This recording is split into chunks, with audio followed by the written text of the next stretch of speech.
با نام و یاد خدای خوب و مهربان و سلام و درود فراوان به شما کاربران عزیز و ارجمند. در این جلسه و در این ویدئو می‌خواهیم عملیات سورت به صورت اتوماتیک رو با هم مرور کنیم. در شیت 3 اطلاعات عددی 1 3 6 43 324 و 19 و فرض یه عدد دیگه مثل 25 رو داریم.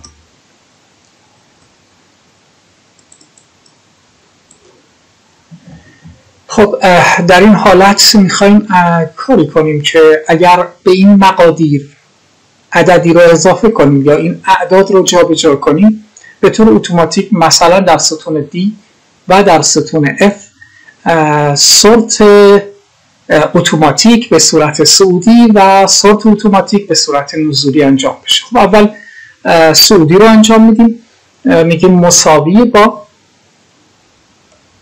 از تابع لارج استفاده میکنیم، پرانتز باز شیفت F0 رو فشار میدیم تا فانکشن آرگومنت ظاهر بشه تا کادر مخابره‌ای مربوط به لارج رو مشاهده کنید. خب در بخش اول کادر اول نوشته اری، یعنی مقادیر و داده ها یا دیتابیس یا داده ها رو مارک میکنیم. حالا میتونیم همه داده ها رو مارک بکنیم، کل ستون رو، و بعد در این قسمت که نوشته کا یا کی از رو استفاده بکنیم. خب اگر کلید F2 رو الان فشار بدم و سایزش هم کمی بزرگ بکنم، حالا F2 رو فشار بدم، میبینید نوشته لارج از ستون A تا A، یعنی کل ستون A، رو A1. حالا این رو یعنی سطر، A1 یعنی اولین مقدار، پس میشه سطر 1، یعنی از سطر 1 اولین مقداری که از همه بزرگتر هست رو به من برگردون. پس معنی لارج یعنی این، یعنی از ستون مربوطه، مثلا A یعنی ستون A یا ستون B یا هر ستون دیگری، رو A1 که عدد 1 رو برمیگردونه اولین مقدار لارج رو به من برگردونه، یعنی اولین مقداری که از همه بزرگتره. خب من اینتر میزنم، 324 رو برمیگردونه. خب رو قبلا یاد گرفتیم و مرور کردیم، گفتیم اگه اینجا بنویسیم مساوی با رو پرانتز باز مثلا A1 عدد 1 رو برمیگرده، فرقی نمیکنه اگه بنویسیم رو پرانتز باز مثلا M1، هیچ فرقی نمیکنه، عدد 1 رو برمیگرده. پس فقط برای شمارش به کار میره. خب در اینجا ما اولین مقداری که از این لیست از همه بزرگتر هست رو نمایش دادیم. حالا اگه اینو به سمت پایین درگ بکنیم مسلماً بقیه مقادیر رو به ما برمیگردونه. ببینید 324 بزرگترین عدده، بعد از دومین بزرگترین عدد 43 هست، سومین عددی که اصلا بزرگتره 25، بعد 19 هست، بعد 6، بعد 3، بعد 1 که ما بهش میگیم داده ها به شکل نزولی هست.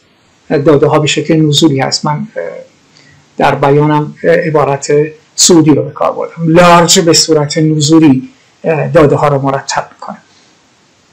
خب حالا اینا چی هست؟ اینا که پیغام خطا داده شده، معنیش اینه که مقادیری در اینجا وجود نداره. چون وجود نداره لذا پیغام خطا میده. مثلا من اگه عدد 11 رو وارد کنم، یکی از این خطاها از بین میره. خب من برای اینکه این خطاها دیده نشه میگم اینجا در ابتدای اون از تابع if error استفاده میکنم و در انتهاش دابل کوتیشن. و حالا اگر عملیات درگ رو انجام بدم، درگ اند دروپ، اون وقت میبینیم که اون پیغام های خطا دیگه رویت نخواهند شد. خب این داده ها رو به شکل نزولی مرتب میکنه. حالا مثلا در ستون G میخوایم از اسمال استفاده کنیم، میگیم مساوی با اسمال پرانتز باز شیفت F0 رو فشار میدیم تا کادر مخابره‌ای مربوط به اسمال ظاهر بشه. آرگومنتاش رو وارد کنیم، اری ستون A رو انتخاب میکنیم. باز اینجا هم همون عبارت رو A1 یا هر ستون دیگه که مد نظر شماست. این یعنی چی؟ یعنی اولین مقداری که از همه کمتر هست رو به من برگردون. اگه دومی رو درگ بکنم، دومین مقداری که از همه کمتر هست به من برمیگرده. سومی رو اگر انتخاب بکنم، درک بکنم، سومین مقداری که از همه کمتر هست رو من برمیگردم.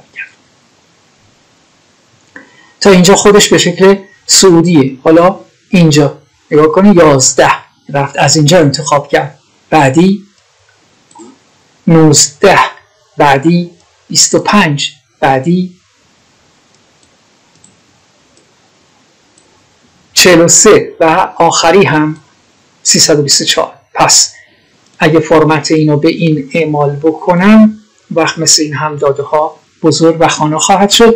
پس لارج سبب می شود تا داده ها به صورت نزولی نمایش داده شود و اسمال سبب می شود داده ها به صورت صعودی. خب حالا چه توفیری میکنه؟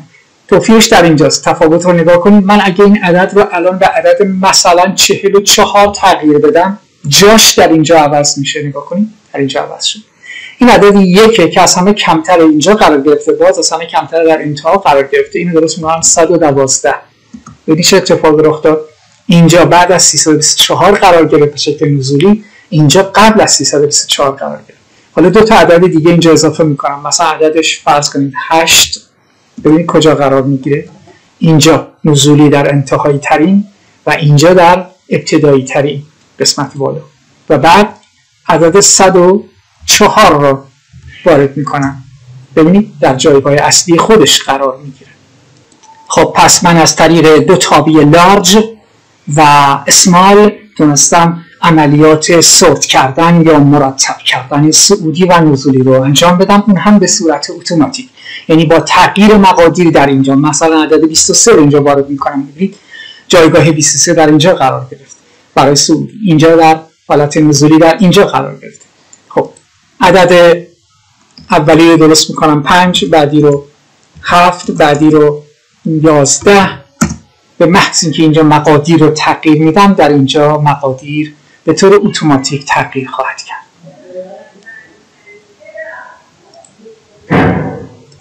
خب این هم یک نمونه دیگر از عملیات مربوط به سورت با استفاده از لارج و اسمال، تابع لارج و اسمال در دنیای اکسل.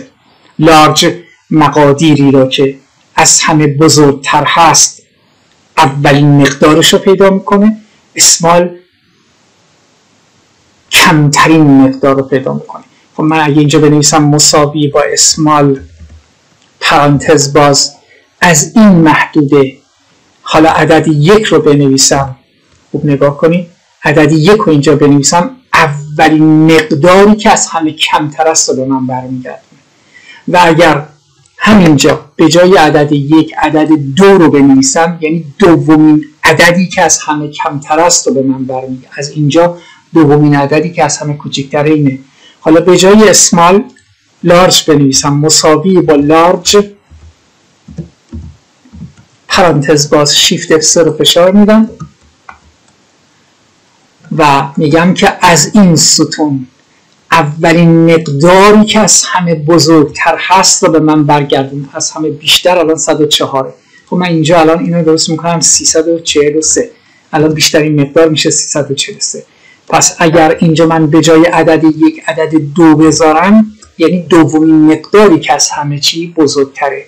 حالا برای اینکه بتونم همه داده ها رو بخونم، به جای مقدار 1 اولی رو پیدا کن که از همه بیشتره، بعد دومی رو پیدا بکن که از همه بیشتره، بعد سومی رو و الی آخر، به جاش از کی استفاده میکنم؟ از رو استفاده میکنم. کار رو چیه؟ که مقادیر رو از 1 مربوط به هر ستون باشه، از عدد 1 تا انتها برامون شمارش میکنه. پس کارش چیه؟ شماره سطر رو برمیگردونه. شماره سطری مربوط به یک ستون، اول 1، بعداً 2، بعداً 3، بعد 4، بعد 5 و الی آخر. بنابراین من شمارش رو از طریق کی انجام میدم؟ از طریق رو. خب حالا درگ میکنم به سمت پایین. اگه یک کم دیگه بکشم به سمت پایین، با اون پیغام خطایی مواجه میشم. برای رفع پیغام خطا گفتیم از کی استفاده میکنیم؟ از if استفاده میکنیم. if error. یعنی چی if error؟ معنی if error اینه که اگر به خطا برخوردی، اونگاه فقط جای خالی برام بذار. نگاه کنید. حالا درگ میکنم به سمت پایین، جای خالی. میتونستم به جای این کوتیشنی که خالی هست بنویسم عددی مورد نظر وجود ندارد. همین پیغام رو برای من چاپ میکنه. هر پیغامی که شما بنویسید نگاه کنید نوشته که از اینجا به بعد دیگه هیچ عددی وجود ندارد. میتونستیم بنویسیم هیچ عددی دیگر وجود ندارد. خب امیدوارم که مفید واقع شده باشه. تا ویدئوی دیگر و توابع دیگر و دستورات دیگر شما را به خدای بزرگ می‌سپارم. شاد و سرفراز باشید.